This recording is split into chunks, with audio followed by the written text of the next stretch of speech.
thank you all for coming here, braving the heat, and I don't know what's transpired because I was having sidebar conversations, but so in you guys coming together, I'll be listening intently to hear what sort of things have been shared with these three individuals. There are two things that I was specifically asked to address. So there is a sign-in sheet that is there for that the developer put out, the potential buyer put out. That is not the petition to support the designation. That is also here. Can the people that have the petitions identify yourselves so that if anyone wants to sign it? So you got Ken. They all have name tags on. Okay, they all have name tags on. So if you want to sign petitions, those are the people to go to. And then the second part of that was, what are you doing with the contact information? You guys are getting it. Yeah, so the first thing is I want to thank everybody for coming. I know there was some concern about this format, but I've got 5 cards right here, and there's probably dozens more.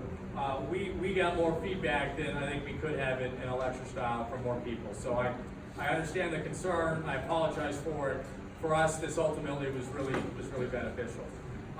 What we are going to do is take these, see if there is, try to rank what the various concerns are, and see how we might be able to address those, and then re-engage with United Berkeley and Berkeley Regis Historic, and start talking about what changes we think we're going to be able to make to address those concerns, and some concerns, admittedly, we won't be able to address.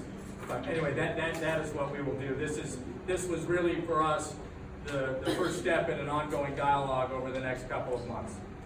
So I just want to ask a question. I know the owner rep is here as well. So in full transparency, how much is the land going for? Because how are we supposed to, as the neighborhood, negotiate and come up with different ideas if the building were to get historic designated? How can we even bring potential buyers to that if we don't understand the land cost? Because that's what's driving this. Like, if the land wasn't as much as it is, we wouldn't be having 58 units right here, right now. And I just know that. I'm not a developer, but I know land. So can we have an idea or something? Because that's driving your 58 unit cost. It has to be. So I have a group over here who has a great idea about a school that would actually work, and if it were to be designated, we could get historic tax credits. But as a community, we don't even know any of that. So I don't know if you're willing to disclose that. I don't know what you're going to do about that. But that is a question on my mind. I'll just be honest. I'm not going to lie. I'm not going to just sit back. But I can't help you help my community if I don't know all the facts. So we don't, as a matter of process, discuss those terms. We have met with those folks. We're going to continue to meet with them and look at it. And if it's something that we think is viable, we'll explore it. But we're not going to discuss the terms of the sale. It's confidential between us and the seller. So it's not public knowledge then, once it's sold? It will be once it's sold, but as a matter of course, we don't discuss that when we're still before we close.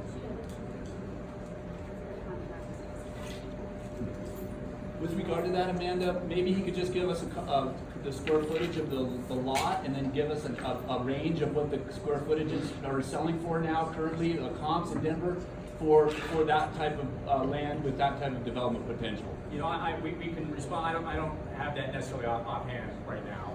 But you have marketing experts that would have all those details, I think it's right? roughly 90,000 feet, right? 80,000 feet. Yeah, we'd have to, so like. I don't want to get into it. So I think the other request that Raphael had was for us to tell you a little bit of the feedback that we heard. And again, we've got the cards, so thank you. And I'll start, and then if there's additional stuff that Peter or Scott heard on top of what I said, they'll fill it in. So heard some concerns on parking and traffic. That was one component. Heard concerns of school safety in terms of eyes right on the playground. as well as the sun or the shadows that would be cast on the playground. Heard some concerns or questions about is a commercial use viable on the site? And we had some questions about fire access and where the fire department would go. I would tell you real quick on that, they have carte blanche, they will make us do whatever they need to do. So those were sort of the recurring themes that I had. We had some concerns about the architecture that we've shown here as well as general folks interested in preserving the building. So those were sort of the main themes that I was getting. I don't know, Peter or Scott, if you want to add anything else to it. I heard all of those, and I heard a lot of good comments about the different aesthetics of the architecture and making it more contextual to the Tennyson Street neighborhood, the older buildings in the neighborhood. Yes. And we're very open to looking at that. We're very early on in the design process, and we're not completely married to the exterior elevations yet. There's some good comments about community gardens. Can we do solar, electric car charging? Again, concerns about proximity to the school, playground, and the garden here. Some ideas about, how we treat the fence along here, the wall. Some good ideas. Can we somehow enhance the school garden area? And so, we're open to discussing all those things. We want to be a good neighbor. And I didn't really hear many questions about the current building besides the size of it. And if we can build residential inside of it. Yeah, I would say my comments were primarily the same. I think the majority was really traffic and proximity to school. I did hear some different uses of commercial that they thought would be nice on this site. So those are things that I all wrote down, and I've been taking down these notes. So. Could I ask for a comment?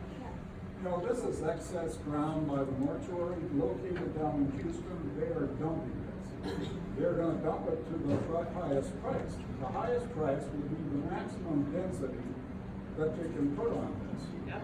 If we all go with low-level patio homes or something like that, obviously these guys aren't going to pay that price. But the mortuary outfits, they're going to get whatever they can. And trust me, this is property they are dumping. So the price, they're paying the highest price, but they would pay a lower price if they didn't get the density that they're proposing. I think we'll do a couple more questions and then try to collect the cards here on this end. Yes, in the black. I just wanted to say, I was in Lodo and I had a hair salon, and Lodo now is like, everybody knows what Lodo is, and they started building around me. It's a small house, and I called W. Ortega, Amanda and I talked plenty. I got our water shut off, our electricity shut off. There were times that it was just unbearable to try to run a business. I ended up having to move out, and I'm in Arvada now, and they did nothing, and it's changed everything on Central Street. And it's all about money. What about the growth for this school when you have that many people coming in? How are we gonna expand the schools for these people who have, I mean, come on, where are we gonna put our kids to school?